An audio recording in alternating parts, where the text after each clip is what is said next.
Boom, another thing you can add to your differential.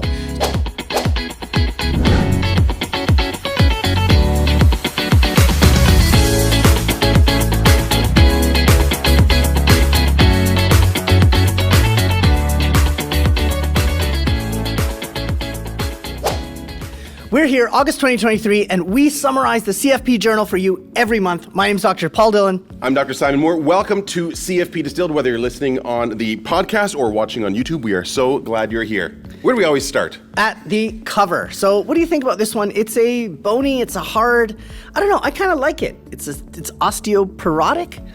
Exactly, yeah. This looks like a very zoomed in image of a bone structure from the inside of a bone.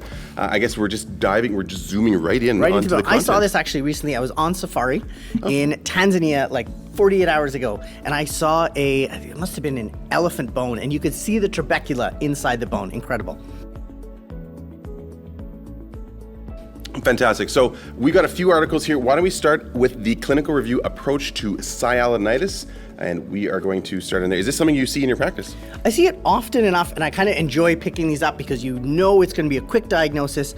The treatment is candies or lemon sweets, but I think we should dig around a little bit more. So what are some of the bugs that you might see with acute suppurative Sialadenitis? Hard to say. It's like, especially if you've got mumps. So I think one of the biggest ones we need to talk about is Staph aureus, because that's going to be causing all that pus, and that's going to be causing infection. And if you're seeing pus, especially when you're expressing that salivary gland, we're going to think about prescribing. We'll talk about the antibiotics too. Perfect. And other things that you consider, I did mention mumps. If you're seeing bilateral, you're going to think more about a viral cause.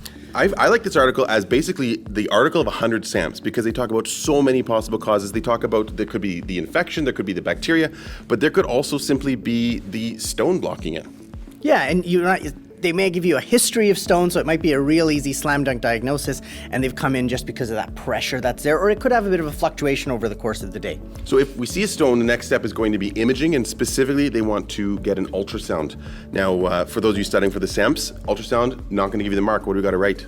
You're going to do an ultrasound, and now what would you say exactly for this one? Would That's you say a good question, ultrasound salivary gland? So what does it actually say here? They don't name the body part in the actual article. So I would probably say ultrasound of parotid, if you're worried about a parotitis. Yeah. Yep. But make sure, again, when you're writing an ultrasound imaging on the exam, always listing the body part. And then some of the red flag things to wonder about, like some of the stuff when you're seeing a patient in the emergency room, you're going to wonder, is there an abscess? Has this spread? Is there Ludwig's angina? Has it spread down? Is there any fixation? Is this not acute? Is this something that's been grumbling along? Maybe there's a mass. But once again, you're going to get that ultrasound. Exactly. So once again, differential diagnosis, stone, infection, mass, or it could be a viral infection as well. So a fantastic article by a medical student out of Queen's University on salivary glands. Now, I also love... I was going to say medical students love mnemonics, and they came up with a great one for this one, MASH. You got it. Yeah, so MASH is the mnemonic that we use for management of these. And I always feel like I'm not doing anything for the patient. If it's just a simple infection or simple stone causing parotitis without any infection, sialadenitis, then what are we going to suggest? So you can start off with some massage. There you go. And they they describe the technique. Some candies. Oh, yeah. Some candies. Okay, maybe, how's that? Maybe don't do this for your patient. Antibiotics into your the way and that hydration. The massage technique is very specific. Oh, because you got to put your fingers onto the gland, and then you push towards the duct where the saliva is coming out. Right. Okay. All right. So just getting down. You mentioned candies. They talk about sugar-free candies. Important. Yeah, if your patients are diabetic at the same time. There you go. Cause some trouble. 2 diagnoses for the price of one, unfortunately. And also, I like the sugar-free ones, but also the sour ones, like the lemon candies. Yes, lemon drops. Yeah, and they get this saliva flowing. And then if you do see pus, we got to talk about antibiotics. So what would you give for Staph aureus? Good question. So I think I'm going to go with amoxicillin clavulanate if they're outpatient. Okay.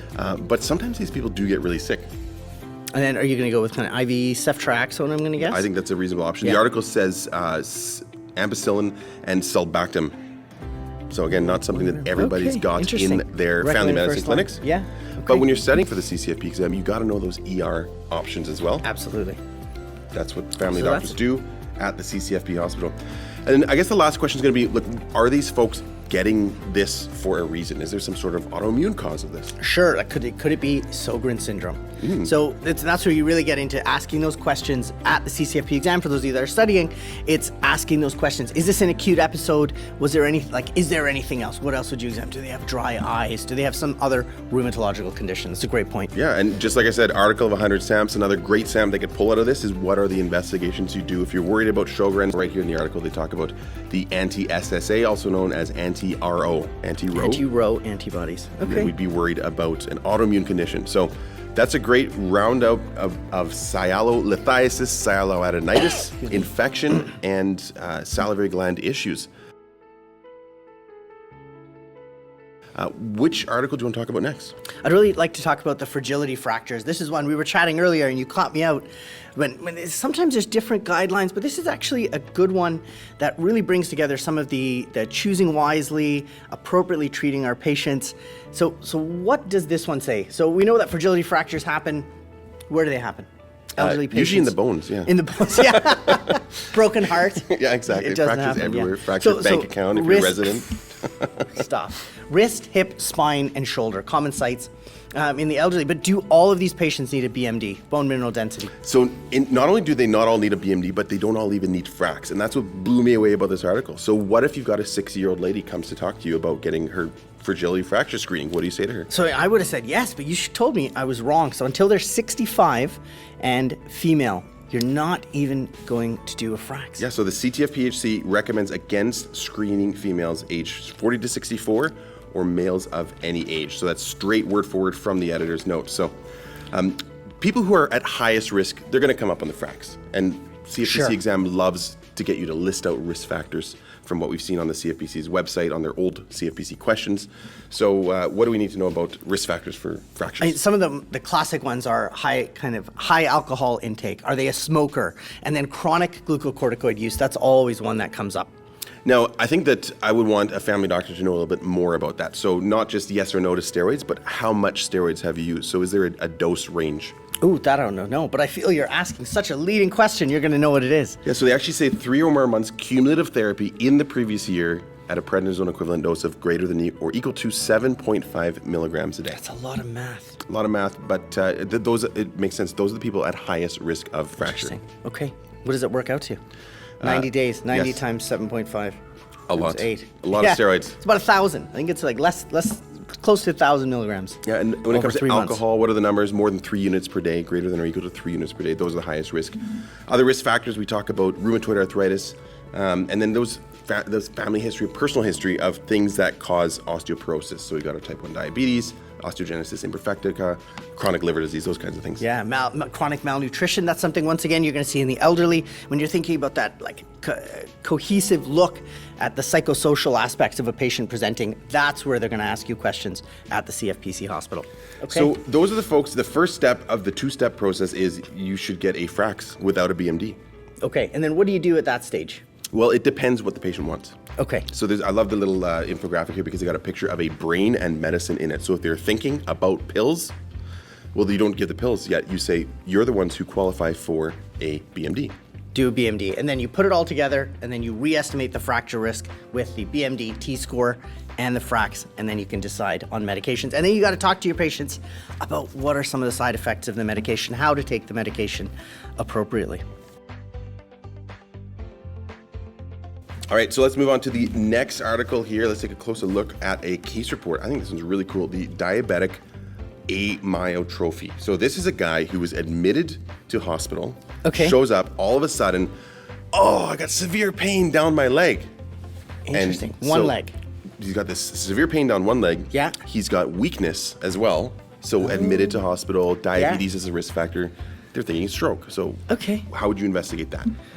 So, well, I'm sure this guy probably had a CT head, right? Acute, stroke evaluation. But then stroke evaluation was negative. Exactly. But he still got weakness, so there's something weird going on. So the article is fascinating because they say at this point we should know the diagnosis. I mean, I've never managed or diagnosed this in my clinic, I'll be honest. So it's great that it's in the CFP journal. Yeah. Because it could show up on an exam. And so they actually got an EMG to help sort of the diagnosis. Okay.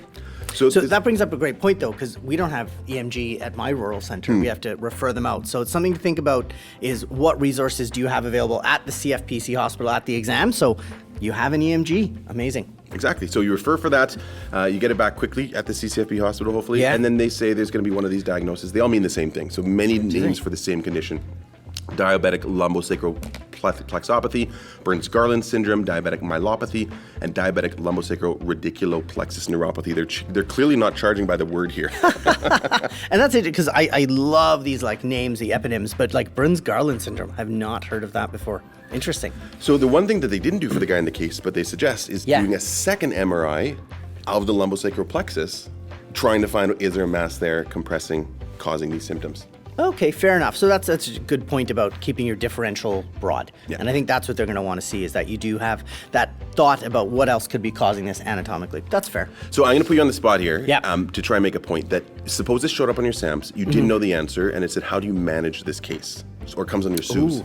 How would you manage this case? And not having read the article, you don't know anything about this, what do? You don't just leave it blank. You put your best foot forward and you say, what do I think would help somebody like this who's got acute weakness, one leg with pain? So I bet you could come up with the answer. I'm going to treat the pain. You got it. Exactly. I'm going to talk to OT or PT. Boom, you got it. Get them moving. And then consult. I'm going to consult maybe neurology. I'm going to consult internal medicine, the smarter brains. Amazing, yeah. And then once you've done that, that's the guideline-based care. That's exactly what's in the article. Amazing. Nicely done. And then you're going to end up with usually a good prognosis. Usually it fades away. Interesting. And they're going to do much better. So that's a great diagnosis to have in your bag if you've got a sudden acuteness of weakness and pain in a patient with diabetes. Interesting. That's a great one. That's a great case report. 2 pages. Boom. Another thing you can add to your differential. So let's go on to the last article of this month. How do you stop babies from crying? I just medicate them. Just give them as many, like PPI. Isn't that a great option?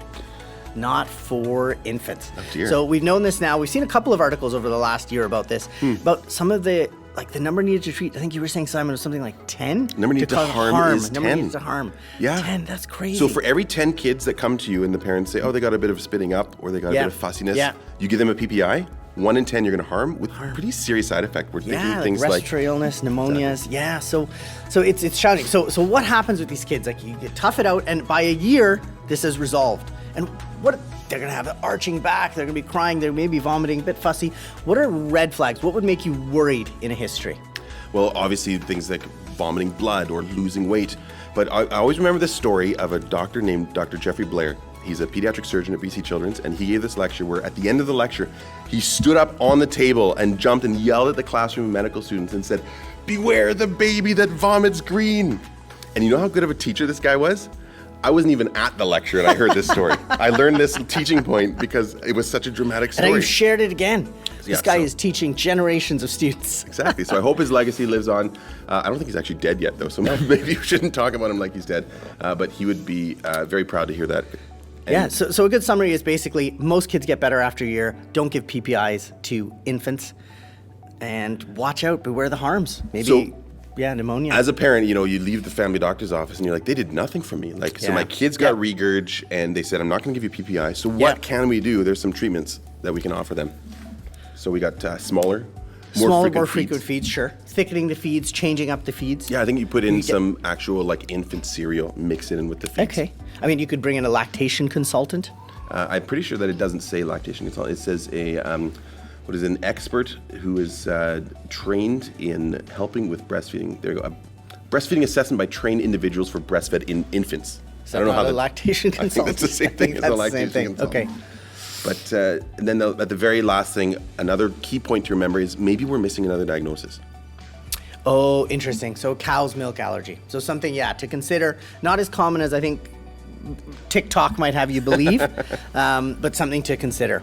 Yeah, so for those folks, you're going to try restricting dairy from the mother's diet. So we know that PPIs is not going to help. And so as a bottom line, make sure that you're not harming your infants by giving out PPIs. Brilliant. Okay, well, so that's a great summary. Some four really good articles actually this month. That's great. So we are very thrilled to be here live from Winnipeg. We were just here for a family medicine resident retreat and giving you the summary of the CFP August 2023 journal. And what else we got coming down the pipeline? So I can't wait. A new season, new updates across the board. So we've updated all the content and we're going to Las Vegas in January. Can't wait to see the residents that are going to come down. Have a great time and get over the 105 topics in one weekend. Yeah, check it out at thereviewcourse.com. We hope to see you there. I'm Dr. Simon Moore. And I'm Dr. Paul Dillon. Until next month. Take care.